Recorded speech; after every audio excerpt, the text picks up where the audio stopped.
Hi everyone, it's Nicole here today for Simon Says Stamp, and today I have a card featuring the October 2015 Simon Says Stamp card kit. I've used the stamps included in the kit as well as some of the black cardstock to create this watercolored card. I'm using the Tim Holtz watercolor paper. It's already sized to perfectly fit the front of a standard A2 sized card, so it's 5.5 inches by 4.25 inches. And I'm using that large heart design from the ICU stamp set included in the kit. It's also available separately. And I am stamping the heart with Versamark ink and heat embossing with white embossing powder. And I'm making sure to sprinkle that embossing powder after I apply or after I stamp each heart image so that I can see where I've been, because it's a little hard since it's white on white. And then I accidentally smudged some ink near the bottom, which is going to end up being okay. I tried to kind of blend it out a little bit with some water, but I'll show you how I fix that here in a little bit when I add color to the background. I'm going to start by watercoloring the images, each of those little sections, using Distress inks watered down with a paintbrush. I have pressed onto my Ranger Craft sheet Peacock Feathers Distress ink, Mermaid Lagoon Distress ink, and the new Blueprint Sketch Distress ink. And I'm using these 3 shades of blue to watercolor the hearts. And I'm kind of trying to keep to a similar pattern, so I'm doing the 2 largest hearts at the same time, and then I'll fill in that last little partial one down in the right corner after I've watercolored these 2. So I'm simply watercoloring with these Distress inks with a paintbrush dipped in water, and then applying the color to each of those little sections. And I smudged again outside there. I kept doing that, but again, I'm going to be able to cover that up, so I didn't worry about it too much. I love seeing the hearts come together and kind of come to life by applying the color here. You could also take maybe the Distress ink markers and apply the color that way, and then apply a little water over the top if you didn't want to paint it in.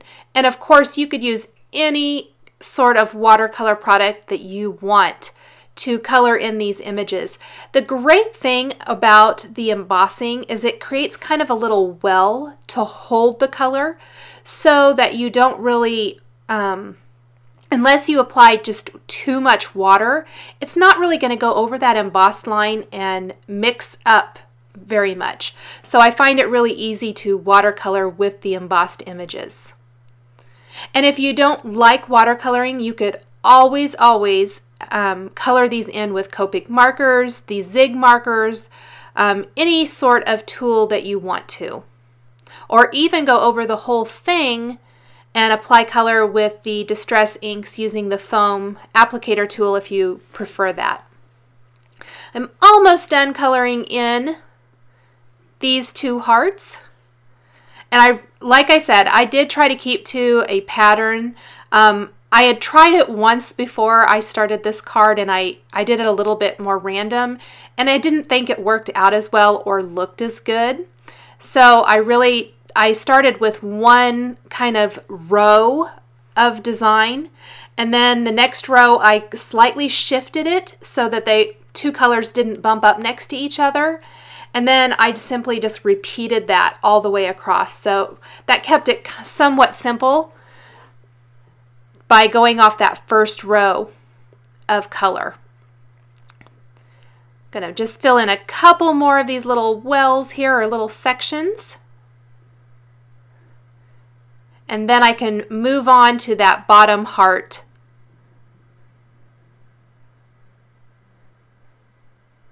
Again, I'm going to just follow the same pattern as before.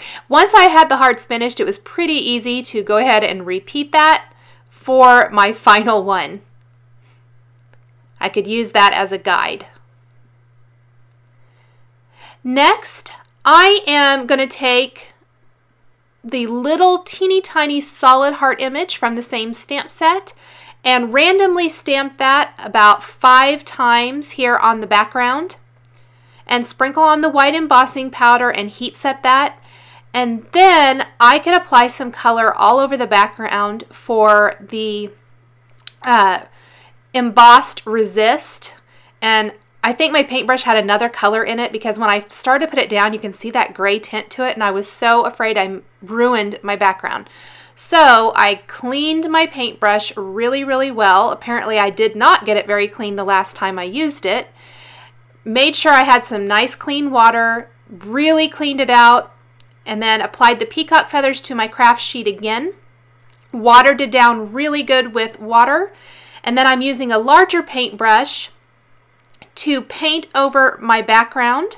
You can see those hearts resisting the ink. I'm going to make sure and go around the hearts I've already watercolored and just kind of messily apply that peacock feathers color all the way around the hearts. Fill in any of those little areas there so you can really see the heart shape. And then I'm going to set this aside to air dry. You could also hit it with your heat tool if you wanted to. I'm going to take the black cardstock also included in the kit, grab one of the greetings from the stamp set and stamp that along one of the edges using Versamark ink. And then I'll heat emboss that again with my white embossing powder. Heat that up and trim that down. I've adhered the dry panel to a white top fold card base. Place some adhesive on the back of my greeting. And then I'm going to place that down along the bottom third of the card, trim off the excess. And finally, I will finish with a scattering of Pretty Pink Posh sequins. I'm using the Sparkling Clear, which are my absolute favorite, in both the 6mm and 4mm size. And then I will also incorporate some of the silver metallic sequins along the ends of the greeting strip and then sprinkle a few of those amongst the other sequins as well to finish off this card design. I think this would be pretty in tons of color, other colors, and especially maybe pinks and reds for Valentine's Day. Just lots of fun ways to watercolor the images here in this stamp set included in the October card kit. Thanks for watching this video showcasing the Simon Says Stamp October 2015 card kit. The supplies I've used are listed and linked below the video on YouTube. Thanks for watching, and we'll catch you next time.